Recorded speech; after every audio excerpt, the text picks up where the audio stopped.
మీరు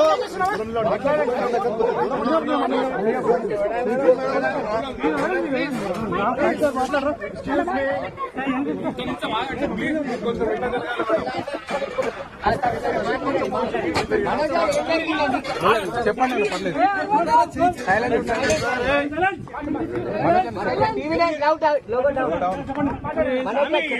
చెప్పండి లేదు పర్లేదు చెప్పండి మనకు ప్లీజ్ కొంచెం సైలెంట్.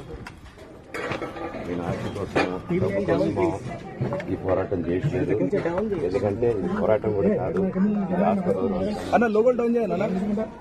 పిల్లల సేఫ్టీకి సంబంధించి ఇది నాతో ఒక మగాడిగా నాతో డైరెక్ట్ గా వచ్చి నాతో ఏం చేసినా నా భార్య వీరి ఇంక్లూడ్ చేయడం, నన్ను ఇంక్లూడ్ చేయడానికి, నా 7 నెలల పాప ఇంక్లూడ్ చేయడం, నా బిడ్డలు ఇంట్లో ఉండగానే అలా బిహేవ్ చేయడం కాదు. ఈరోజు పోలీస్ దగ్గరికి నేను వెళ్ళి ప్రొటెక్షన్ అడిగాను. నేను మొన్న వచ్చి అడిగినప్పుడు ఇవన్నీ ఎవిడెన్స్ ఇస్తాను.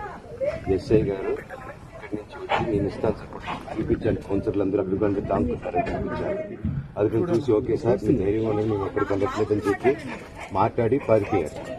ఇప్పుడు కానిస్టేబుల్స్ వచ్చి అందరూ నా మనుషులందరినీ భయపించి ఇప్పుడు వాళ్ళ పేర్లు తీసుకొని బెదరగొట్టి మా మనుషులను పంపించేసి వేరే బాడీ గార్డ్ లోపలికి పంపించున్నారు సార్. ఏం జరిగిందండి అసలు? గొడవలు ఎందుకు జరిగాయి? డిపార్ట్మెంట్ ఎందుకు వన్ సైడ్ తీసుకుంటున్నారు? కంప్లైంట్ తీసుకున్న తర్వాత వాళ్ళకి ఏ అధికారం ఉంది? నా ప్రొటెక్ట్ చేసే మనుషులు పంపించేదానికి అధికారం